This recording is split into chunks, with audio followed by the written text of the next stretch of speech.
Canelo Alvarez and Terence Crawford met at their press conference, quickly exchanging tense looks and sharp words, creating a charged atmosphere that got fans even more excited for their big fight.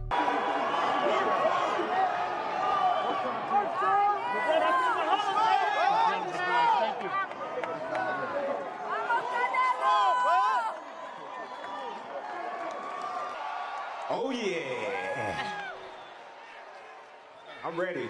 I'm feeling great. You know, I'm ready to go shock the world. I feel great. For me, this fight means a lot, and I feel great. Ready. I can't wait for Saturday night. I can't wait for Saturday night, and thank everybody coming to support the event, and I can't wait. I can't wait. Thank you. Before this, the press conference grew more intense as reporters asked both fighters about their strategies and mindsets. Canelo responded calmly but confidently, highlighting his focus and preparation, showing he's ready for anything Crawford brings, while keeping fans eager to see if his power and skill will make the difference in the fight. Oh, you know, it's very difficult to say that. I prepare myself for everything, and you know, you have one of the best fighters facing one of the best fighters too. But I'm gonna put all my elements. If the knockout come, good. If not, I'm gonna show why I'm the best. Meanwhile, after Canelo shared his confidence and plans for the fight, reporters turned to Crawford, asking how he would handle Canelo's history of close decisions. The question tested Crawford's mindset, curiosity over whether he aimed to win on points or focus on a clear, decisive victory in the ring. Listen, that's not my focus. My focus is go out there and do what I do best, and that's win the fight decisively, and that's what I'm looking forward to do come Saturday. We're on a global stage here. Furthermore, Luke Thomas explained that Canelo has a way of winning even when it seems unlikely. His style, presence, and durability make him very convincing to judges. Even at higher weights, Canelo is hard to beat, which makes things much tougher for Crawford in this fight. The way Canelo's going to win this, and then he wins it on the judges. Like, he just seems to have a very, I think some people, either due to stature or style or some combination of both, tend to have styles that are more convincing and pleasing to judges, and it appears that Canelo might have that. So this is why Bud has an unenviable task. It's not really just the weight that he's up against, which could not be as much of a factor as they have pointed out. Like, that is a totally reasonable thing to think. But then there's just the reality that even at that weight, let's say that Crawford is still good for 68.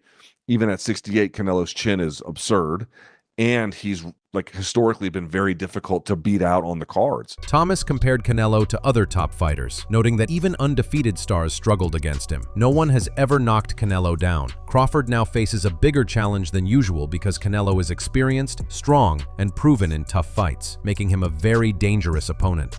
It can be done, but even when Mayweather is putting on a masterclass, you got CJ Ross giving, 114. Like, that's just, Canelo's got insane ability. I should say, at a bare minimum, has got a remarkable win streak, in part due to that very fact. It's a tough challenge Bud is up against. It's a tough challenge. It's not just the weight. It's like these other factors. And I realize that the chin is related to the weight, but I'm saying even if Bud was a natural 68er, you're still dealing with someone who's got a rock chin, So this is what I'm saying, dude. If Bud goes in there and knocks him down, can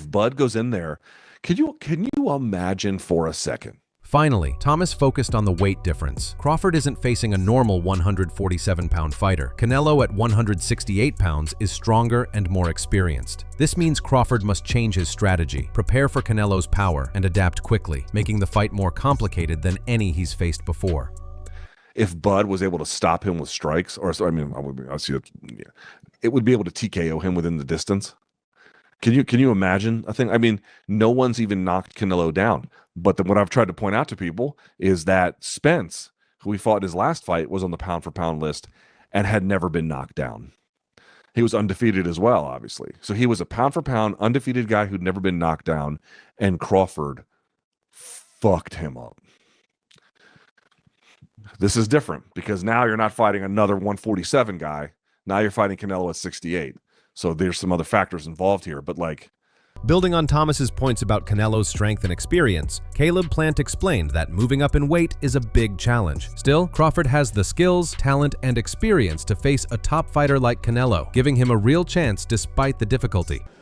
Well, I can't tell you exactly what's going to happen, but otherwise it wouldn't be no sense in watching the fight, right? But I think it is an exciting fight. I think a lot of people see it as like an uphill battle for Terence with the weight classes, and people say, you know, there's weight classes for a reason. But I do feel as if there was anyone who was to move up 2 weight classes and fight such a great fighter like Canelo, who I'm a big fan of, you know what I mean, that it would be someone like Terence with his boxing ability, whether it be fighting orthodox, southpaw, he could fight in the long range, mid-range, inside. Plant added strategic advice for Crawford. He noted that Terence can fight at different ranges, far, mid, or close. While the fight's outcome is uncertain, using his strengths wisely is key, either controlling from the outside or committing to close-range exchanges to match Canelo's power and skill. And he's got a lot of momentum, too, with these, you know, he's got Undisputed a couple times, and so I can't say exactly how the weekend's going to go, but I can tell you what I think is best for each fighter. And I think, you know, if I was able to give my advice to Terence, it would be, I think that he should box on the outside, or I think he should be all the way inside. Before weighing in on predictions, John Anick shared his thoughts on the impact of weight in the fight. He explained that moving up or down in weight can change a fighter's performance, but experience, skill, and style matter more. Anick emphasized that Canelo's past fights show he adapts well under different conditions. I think it's fascinating. I think, as Max Kellerman has said, we're going to find out early on. He thinks within 30 seconds how much the weight is actually going to matter. You know, I think you and I are probably in our lifetimes have been around 154 pounds and 168 pounds maybe at times, you know. So I know for me, you know, when I'm fat, I'm 168, and when I'm in shape, I'm 154. So, you know, I think maybe too much has been made of that, or maybe too little, right, in terms of Canelo's bone density, how many big men he's actually fought. But yeah, I mean, that's been a jumping off point for the analysis. I guess for me, you know, if any fighter could take the air out of the fight and make it not entertaining, I suppose it would be Canelo Alvarez, but I just don't think that that is his nature. And there were so many extenuating circumstances in that Williams School fight, Saudi Arabia, 6 o'clock in the morning, School completely taking the air out of that fight. I think it's going to be fantastic. You know, I'm not supposed to get predictive, but I think we're getting a knockout, and a lot of people think I'm crazy. Meanwhile, Austin Trout talked about Crawford's power and how it could change the fight. He explained that Crawford is stronger than many expect and has handled tough opponents before. The question is whether he can respond to Canelo's skill and adapt during the fight. You know, I think Crawford is stronger than we are giving him credit for. Remember, that man is a wrestler. And I have seen him manhandle, you know, heavyweight wrestlers before. So I do. I think the styles make fights. Crawford has a style to give Canelo problems. Canelo, who's just an amazing fighter all around, has, you know, great experience fighting all kinds of different fighters and success in all the different styles. You know, I think he will make his adjustments. It's really going to see if Crawford will be able to adjust to the adjustments. Trout added that great fighters always adjust in the ring. He said Canelo has faced many tough opponents and found ways to win. Crawford's bigger frame and strength could make a difference, but his success will depend on how well he adapts to Canelo's style and in-fight strategies. It's true, but, you know, let's not forget Canelo did it. He did it with Kovalev, and he came out quite all right. Roy Jones Jr. did it with Ruiz, and, you know, he came out quite all right. So, you know, it's all the greats do it, have done it, and you know, let's see if Crawford can make those adjustments. You know, he look again. Canelo naturally is not. His frame, you know what I mean, his height. He's not that big. You know what I'm saying? Yeah. In Crawford's frame naturally, he's much bigger than, you know, 130 pounder. Really is. So we'll see. Yeah, we'll see who put on the weight the right way. Chris Algieri explained why he favors Crawford despite Canelo being the favorite. He emphasized Crawford's hunger, competitiveness, and mental toughness, saying these qualities let him handle pressure and difficult situations, making him a real threat in this fight. Canelo should win this fight. And Dan, I hate agreeing with you, which is why I'm definitely not going to. I got Crawford, bro. I got Crawford for the exact reason on my stats. The hunger, motivation, competitiveness. I'm going Crawford. I don't see this guy losing at anything. He's going to dig deeper. He's willing to go into dark places. He's got the extra gears to pull it out when he needs to. We saw that Madrimov fight. He finished strong. He finished late.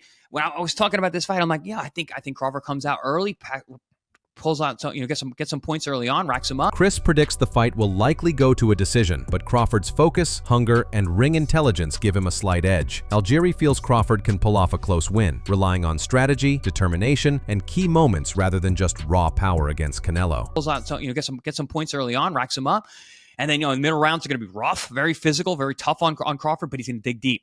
And then at the end of the fight, we have seen Crawford Canelo slow in his past how many fights? Punches go down, guys survive, he plays with his food, and we've seen Crawford be like, yo, the end is near, I can pull out some more points, and he does. And I got him winning real close, or they rob him. But I think definitely going to a decision. But dude, I'm going on hunger and intangibles on this one. Following Trout's points on adaptation, Andre Ward talked about Crawford's mindset. He said top fighters treat every fight as critical, and losing feels like a big setback. Crawford's confidence, believing he can make anyone, including Canelo, is why he accepted this fight, showing his determination to compete at the highest level. His career. For the truly competitive types, it's either win or die. And it's not that you would actually die if you lost, but losing feels like a death. And it's something you would have to relive every day of your life. But I would know about that. This is one of the other reasons Crawford is taking this fight. He simply does not believe that Canelo Alvarez, or anyone else for that matter, is better than him.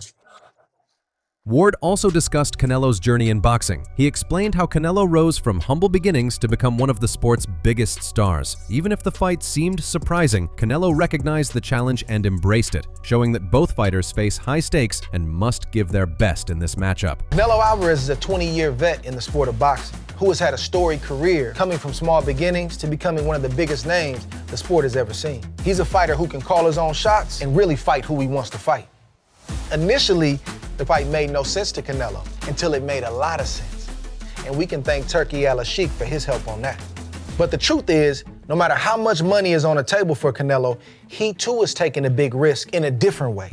Wade Plemens gave his pick, favoring Canelo. He explained that Canelo's experience at 68 pounds makes a big difference. Crawford mostly fought at 140 and 147, with just one fight at 154. Adapting to the higher weight and handling stronger punches will be a tough challenge.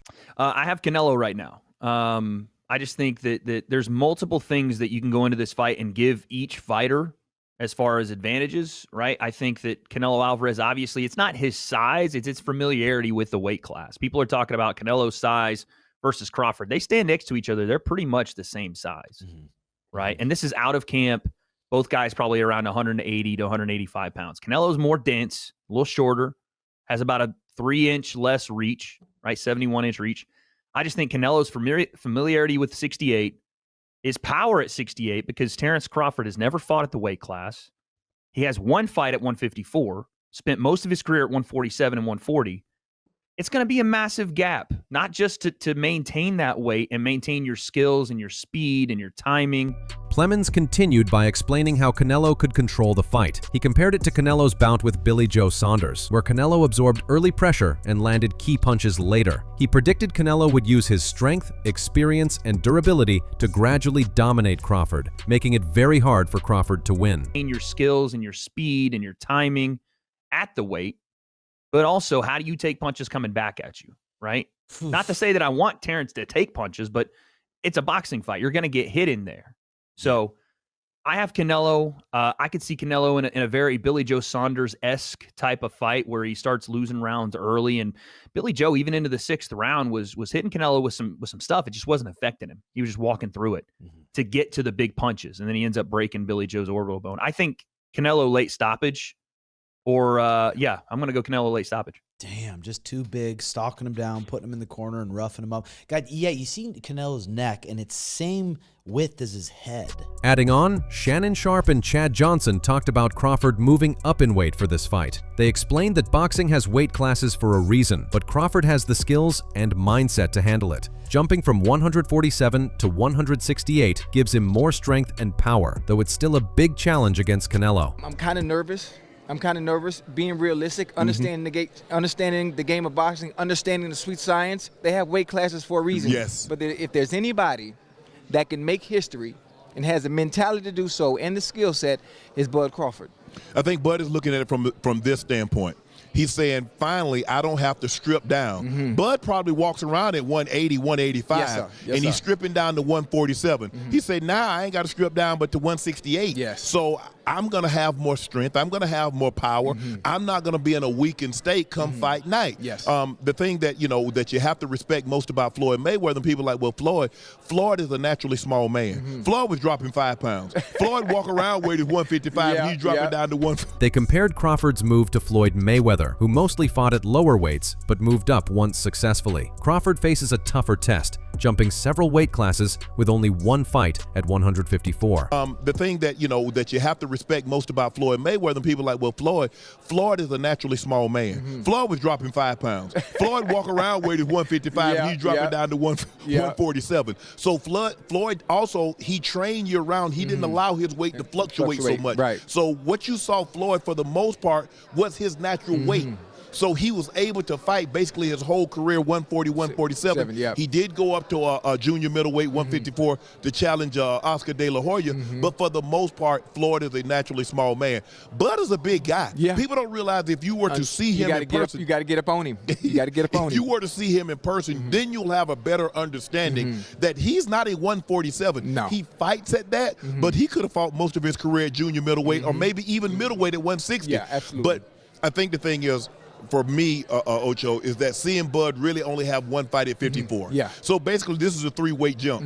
He fought most of his career at 147, so he jumps 54, he jumps 60, lands at 168. Meanwhile, Amado Vargas commented on the press conference, saying some fighters try to copy others instead of showing their own style. He noted that while the spotlight was on Canelo and Crawford, some actions seemed forced. Vargas praised fighters who stay composed and confident under pressure, like Callum has in past fights. Man, you trying to be like McGregor, dude. Like, you gotta be your own man, bro. You know what I mean? Just trying to be like another man is like mad corny, bro. What do you mean by that? Like he's trying to be like somebody. Like, you gotta be your own person, you know what I'm saying? So like he's trying to do the whole McGregor thing. Junior's just calm, collected, man. I'm talking about Callum against my brother.